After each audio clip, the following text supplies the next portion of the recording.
Kasih karunia dan damai sejahtera Allah Bapa kita dan anaknya Tuhan Yesus Kristus menyertai saudara. Amin. Shalom, saudaraku yang terkasih di dalam nama Tuhan Yesus Kristus. Senang bisa menyapa saudara di tempat saudara berada hari ini, dalam dimensi yang berbeda tetapi dalam dunia yang sama, sebagai insan yang diciptakan untuk Tuhan. Sebelum melakukan rangkaian aktivitas kita pada hari ini, marilah kita mengawalinya dengan mendengarkan firman Tuhan. Shalom, salam sejahtera untuk kita semua.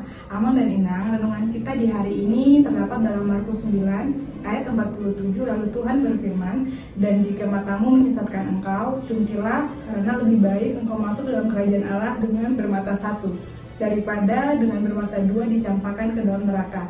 Demikian firman Tuhan untuk kita renungi di hari ini. Shalom. Saudaraku yang terkasih di dalam nama Tuhan Yesus Kristus, dari setiap kita membaca Alkitab, ternyata yang paling serius menyinggung tentang neraka adalah Yesus Kristus. Murid-murid Yesus ketika membahas sesuatu tidak langsung menyangkut pautkannya tentang neraka. Dan ketika kita belajar dari perjanjian lama, hal itu juga tidak pernah diangkat ke permukaan oleh para nabi-nabi. Tetapi ketika kita sudah berada di perjanjian baru, kita menerima hal itu dari apa yang disampaikan oleh Yesus Kristus. Mengapa hanya Yesus Kristus yang sering sekali menyebut tentang neraka? Karena Yesus Kristus tahu perihal tentang surga dan neraka. Dan itu mengapa Yesus Kristus mengingatkan setiap orang supaya tidak memilih neraka dengan hidup sebagai pengikut iblis. Dan itu mengapa apa yang kita dengarkan hari ini nampaknya begitu ekstrim. Tetapi Yesus Kristus ingin berkata, hal inilah yang saudara kita harus perhatikan, bahwasanya perihal tentang neraka itu bukanlah sesuatu hal yang main-main. Lihatlah betapa kita harus menjaga keberadaan eksistensi kita, sehingga kita menjadi pribadi-pribadi yang seperti garam dalam dunia ini. Bahwasanya orang-orang yang hidup di dalam diri yang benar itu, maka ia akan memperhatikan segala sesuatu yang ada padanya. Dan perhatikanlah bahwasanya indera kita lebih condong dan lebih cenderung gampang untuk tersesat. Ketika kita melihat apa yang dikatakan dalam ayat 47 ini, bagaimana mungkin kita bisa mencungkil salah satu mata kita supaya kedua-duanya tidak langsung dicampakkan ke dalam neraka? Adakah kita ketika menyadari atau melihat sesuatu, melihat hanya sebelah mata saja, padahal kita melihat segala sesuatunya dengan utuh?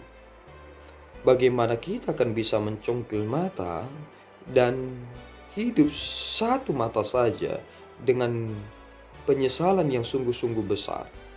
Ini adalah perjuangan kita untuk melawan sifat-sifat kedagingan itu.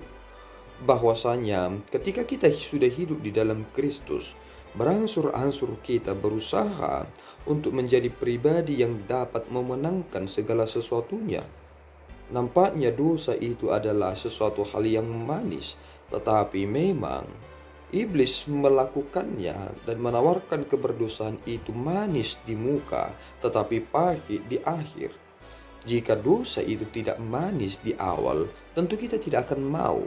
Dan tidak akan ada orang yang bisa dihasut oleh keberdosaan itu. Tetapi karena di awal adalah manis, makanya orang-orang langsung terpikat, jatuh hati, dan akhirnya terjerumus dan terikat, sulit untuk keluar dari jeratan tersebut. Oleh karena itu, saudaraku yang terkasih di dalam nama Tuhan Yesus Kristus, marilah kita memperhatikan dengan betul hidup kita ini, bahwa ini adalah peringatan yang sangat serius yang diberikan oleh Yesus Kristus.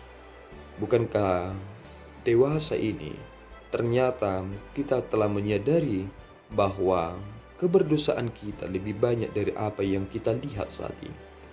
Kita memiliki handphone yang canggih, yang dimana akses segala sesuatunya tidak dapat dibatasi lagi. Dan kita banyak melihat hal yang tidak beres. Karena kita selalu mengkonsumsi itu, akibatnya kita menjadi pribadi yang memiliki kepribadian ganda. Artinya, jika dikatakan kepribadian ganda tidak beres dan tidak jelas, ada orang yang pernah berkata, jika aku sudah melakukan yang baik, aku akan sama seperti malaikat Gabriel. Tetapi jika aku sudah marah dan kecewa, aku bisa sama seperti Lucifer. Sebenarnya ia ingin berkata bahwa dia adalah manusia yang tidak jelas. Orang-orang yang jelas hidupnya adalah ia akan menjaga dirinya dan berusaha untuk semakin lebih baik lagi. Itulah pribadi yang jelas kepribadiannya. Sehingga kita harus semakin mengerti bahwa kita harus memenangkan kehidupan ini dan memastikan bahwasanya kita berhak untuk anugerah yang Tuhan beri itu dengan tidak jatuh kepada pencobaan yang menyesatkan kita. Tuhan Yesus memberkati kita berdoa. Ya Tuhan, kami bersyukur atas berkat-Mu. Terima kasih Bapa atas anugerah-Mu yang Engkau anugerahkan kepada kami untuk dapat mengerti betapa Engkau tidak ingin kami jatuh ke dalam neraka, sehingga Engkau telah memberikan opsi yang menurut ukuran kami mengerikan. Tetapi itu pertanda bahwa Engkau tidak main-main tentang apa yang akan diterima orang-orang yang masuk ke dalam neraka.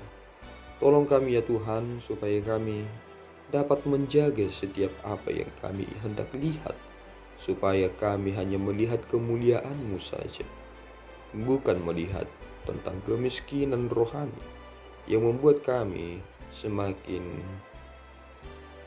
tidak benar hidupnya dan tidak menjadi pribadi yang kudus. Tolong kami Bapa, supaya kami dapat menjalani hidup kami dengan benar. Di dalam Yesus kami telah berdoa dan mengucap syukur. Anugerah Tuhan kita Yesus Kristus, kasih setia Allah Bapa, dan persekutuan Roh Kudus menyertai saudara. Amin. Tuhan Yesus memberkati.